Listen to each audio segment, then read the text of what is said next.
অনেকদিন থেকেই আমার একটা পাহাড় কেনার শখ, কিন্তু পাহাড়কে বিক্রি করে তা জানি না।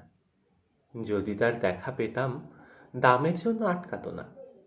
আমার নিজস্ব একটা নদী আছে, সেটা দিয়ে দিতাম পাহাড়টার বদলে। কে না জানে, পাহাড়ের চেয়ে নদীর দামই বেশি।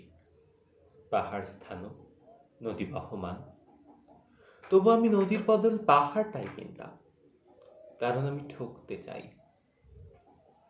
নদীটাও অবশ্য কিনেছিলাম একটা দ্বীপের বদলে। ছেলেবেলায় আমার বেশ ছোট্ট খাট্ট ছিমছিম একটা দ্বীপ ছিল, সেখানে অসংখ্য প্রজাপতি। শৈশবে দ্বীপটি ছিল আমার বড় প্রিয়।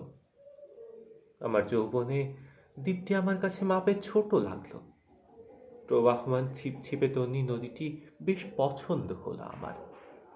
বন্ধুরা বলল, ওইটুকু একটা দ্বীপের বিনিময়ে এত বড় একটা নদী পেয়েছিস, খুব জিতেছিস তো মায়েরি। তখন জয়ের আনন্দে আমি বিহ্বল হতাম। তখন সত্যিই আমি ভালোবাসতাম নদীটিকে। নদী আমার অনেক প্রশ্নের উত্তর দিত। যেমন, বলতো আজ সন্ধ্যাবেলা বৃষ্টি হবে কিনা। সে বলতো, আজ এখানে দক্ষিণ গরম হাওয়া।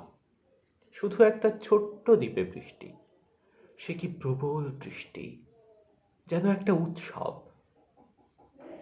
আমি সেই দ্বীপে আর যেতে পারি না। সে জানতো, সবাই জানে, শৈশবে আর ফেরা যায় না। এখন আমি একটা পাহাড় কিনতে চাই। সেই পাহাড়ের পায়ের কাছে থাকবে গহন অরণ্য।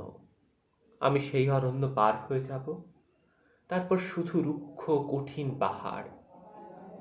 একেবারে চূড়ায় মাথার খুব কাছে আকাশ, নিচে বিপুলা পৃথিবী, চরাচরে তীব্র নির্জনতা। আমার কণ্ঠস্বর সেখানে কেউ শুনতে পাবে না। আমি ঈশ্বর মানি না, তিনি আমার মাথার কাছে ঝুঁকে দাঁড়াবেন না। আমি শুধু 10 দিককে উদ্দেশ্য করে বলবো, প্রত্যেক মানুষই অহংকারী। আমি এখানে একা, আমার কোনো অহংকার নেই।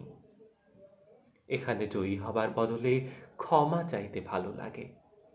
হে 10 দিক, আমি কোনো দোষ করিনি, আমাকে ক্ষমা করো।